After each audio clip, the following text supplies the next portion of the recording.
Posted by you/thrower and non-sec. So, there's this guy, 50-ish M, who works at a different company in the same business building as mine. Whenever a woman happens to be arriving at a doorway at the same time as him, he blocks the doorway by leaning against one side and extending his arm across it. He never says anything, just does this eye contact smile thing for maybe 3 seconds, and then allows us to go through. To be clear, he's forcing you to duck under his armpit to get through. Today, it was finally my turn. I got to the main building door right after him.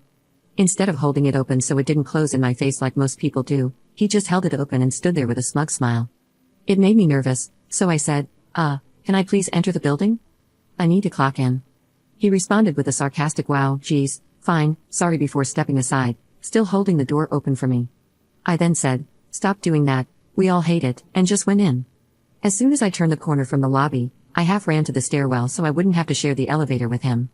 I don't even know what firm he works for. According to my closest coworker, HR won't do anything because he's not our employee. Edit.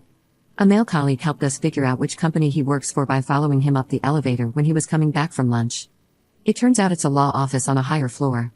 Another coworker took one of your suggestions and wrote an email to the building's management office. I went to my department manager and carefully asked if, in a situation like this, I should report it to our own HR. He said it should at least be on record, even if it's hard to prove, which made me give him the fry eyes, IYKYK. But I went back, typed up an email, and sent it, ceasing him and other women that I've specifically seen or heard deal with this guy. If he thought I was being hypothetical, now he knows I wasn't. The colleague who followed him to the law office joked that we should hand draw flyers of him to warn people and put them in the elevators. Update 2 days later. Yesterday was a long day for me. I came in early to 1, make up for lost time spent dealing with this BS, and 2, to avoid the noise. However, someone ran into him in the afternoon and went straight to our manager, saying, he's still doing it. So, as far as yesterday goes, not much has changed. It's only been a day. I got asked, who does he look like? More than once, so I asked around which celebrity we thought he most resembles. We all agreed he looks like the jump to conclusions guy from the movie Office Space. It's true, except he's a lot taller, over 6 feet at least. Thank you so much for all your support and suggestions. I've never been advised about pepper spray so much. I do carry it, but the one time I had to use it, it got in my eyes too, so it's become more of a last resort tool.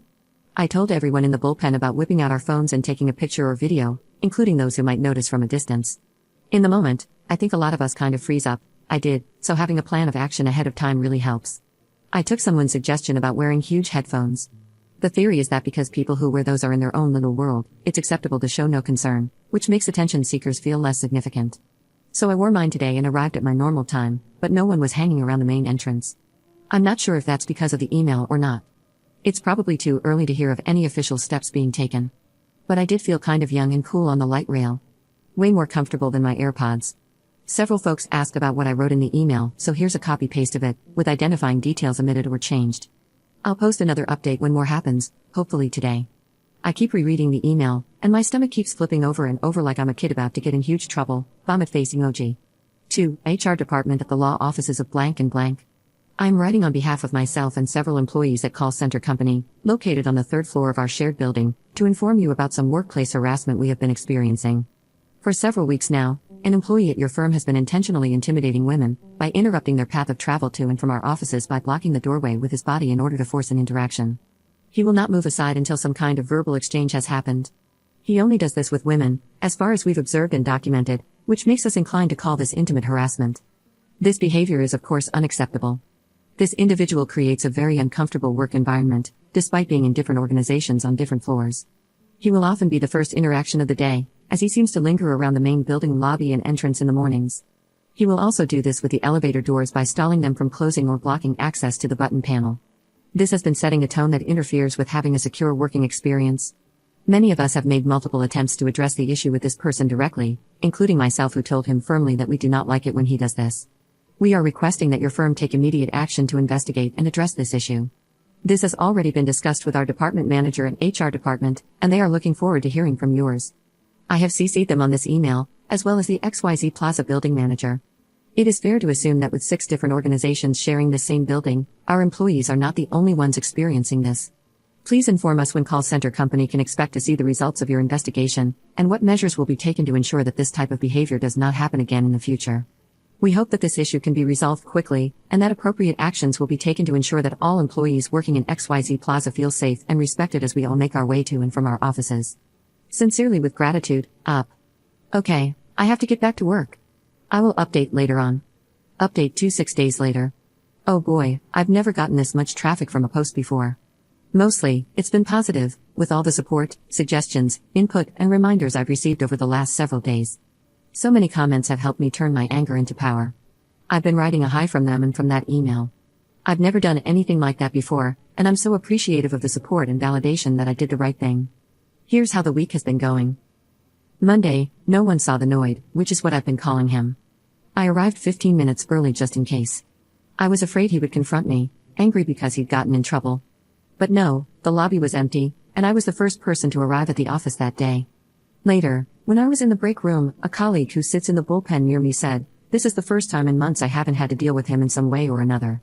Tuesday, still no Noid sightings. I asked around. I haven't even seen his car in the lot. Did he get fired? It was super busy that day, and I was pretty much glued to my desk, so I didn't have time to meet with my manager or do anything besides shooting him a quick, "Hey, any response," via Teams before I left for the day. I didn't want to be pushy, but I really wanted to know. Yesterday, Wednesday, mid-morning, a few women, including myself, were asked to meet with HR separately. I learned that the law offices of blank and blank's HR rep emailed a response to my email directly to them and my manager on Monday, without CCing me on it, which made me feel some kind of way, but whatever. The Noid is not an attorney but a paralegal, and he is on voluntary leave for the week. I asked if the response email could be forwarded to me, but I was told that policy prevents HR from disclosing any disciplinary actions that might have been taken against him. Then I had to write a short statement describing my specific encounter. I hate how, in words, it doesn't look like a big deal, but I was assured that it is. A bunch of us went out for cocktails after work, and I got to hear what others wrote in their statements, like how he sometimes followed them to their cars trying to talk to them, or how he would stand in the elevator doors, preventing them from closing until they said please. Just EU. Today, Thursday, I just got here, and still no Noid. We are all hungry to know what happened, if he got fired, transferred, or something else. No one has been told anything except that he chose to take some days off. Maybe this is the law office protecting themselves, I don't know. The thing I'm most afraid of is if he comes back, will he be hostile or retaliate in some way, and I'll have to be brave again and report it. I wish we had a spy in their office. I'm sorry I don't have more for you. It's kind of anticlimactic, I know. I promise that if I find out what actually happened to him, I will let you all know. Or if he reappears, I'll loop you all in. Edit. I'm getting a frame for that email for my apartment. Up in the comments. We are all hungry to know what happened. I think I mentioned in the original post that another coworker emailed the management at the law office, but she wasn't one of the people who joined us for drinks. I don't know if or when she had her HR meeting. I don't want to ask either, because she's probably just as on edge as I am, and who knows how much worse her encounters were. The fact that she was fed up enough to communicate with them directly is heavy. I've been obsessively ruminating on this, and here are my guesses. 1. Between my email, hers, and our male co-worker following him to see where he worked, they must have gotten a pretty good description and identified him, or his identity was verified from the info in the emails. 2. He does this to women in his own office, and someone in HR immediately knew who we were referring to. Maybe he's even been reported before but had plausible deniability. Also insane how I'm learning all these legal terms, lol. I'm seriously considering going back to school and getting a law degree at 50, how insane is that? 3. No one was identified, but maybe a company-wide reminder went out about reporting intimate harassment. At my job, we have to do video trainings on stuff like this every year or so maybe they had a meeting or sent a mass email. 4. This isn't the case, but for a couple of days, I was really worried. What if the Noid was their HR rep, and he was like, "Oh crap," and just noped right out of town?